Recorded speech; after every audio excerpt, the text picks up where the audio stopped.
The Monk and the Ruby.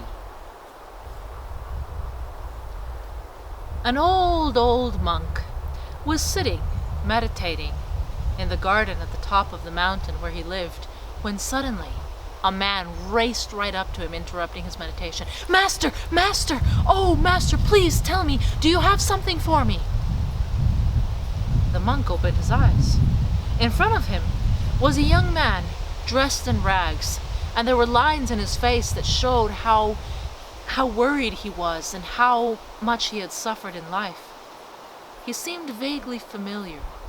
"I had a dream, master," said the young man. "I had a dream telling me that you had found a ruby and that you gave it to me, a priceless ruby that would solve all my troubles and make me rich." "Oh," said the monk. "Well, yes, I did actually find a ruby. It's quite sparkly and beautiful. Here you go." The man took the ruby in his hands, amazed at the glint of wealth, of how his life would change from that day forward.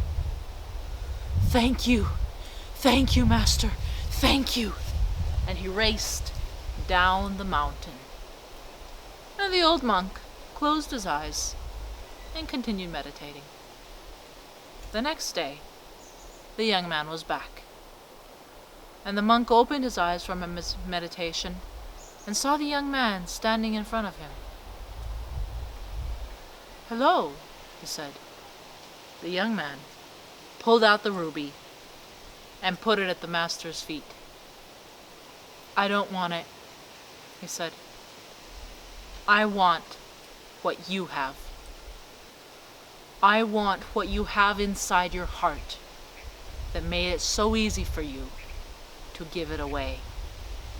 That is what will really change my life." The old monk smiled. "Well then," he said, "take a seat." The young man sat down, and they both closed their eyes.